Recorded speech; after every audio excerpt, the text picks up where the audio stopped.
Now, if you have an air conditioner that the fan runs in your home, you can hear it and feel it blowing air, and the fan runs on the air conditioner itself. When you go outside and you can see the unit, but I'll play the sound so you can hear it. Now there's some wind on the microphone, so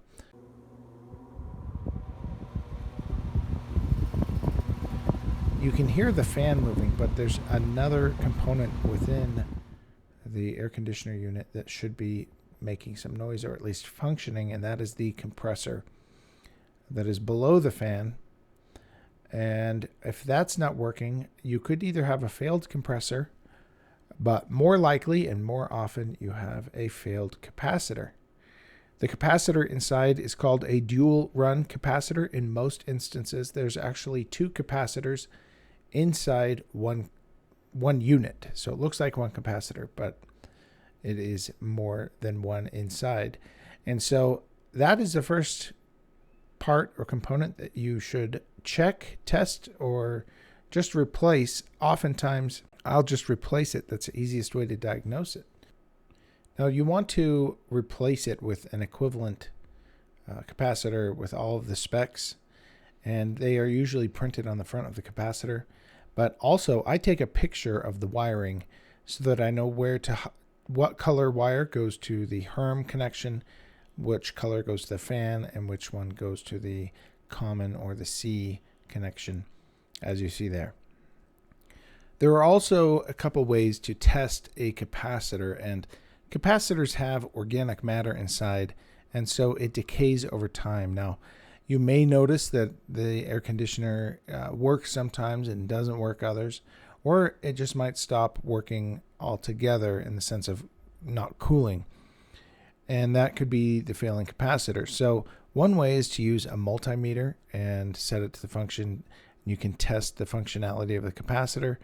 The other way is once these capacitors start breaking down, typically they'll bulge. So if you place the capacitor on a table, a flat surface, if it wobbles at all, it's typically bad. If there's any kind of bulging that you see on the metal case, and that's the primary place for all of the ones that I've replaced, is you put the bottom of the capacitor on a flat surface, and if you tip it and it's wobbling at all, then it's probably a bad capacitor. Another tip I have is when you buy your replacement capacitor, buy a second one so you have one on hand.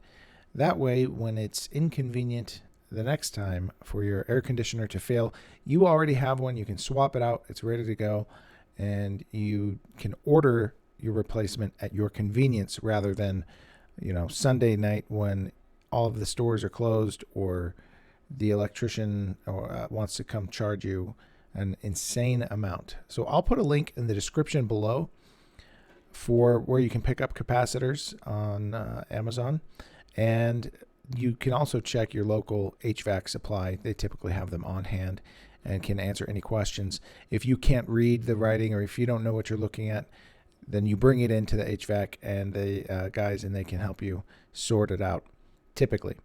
So hopefully that helps in you diagnosing and fixing your capacitor. Make sure that you turn off the power and be careful with the contacts. Even with a depleted or a spent capacitor, they can still hold a charge, and speaking from experience, it hurts.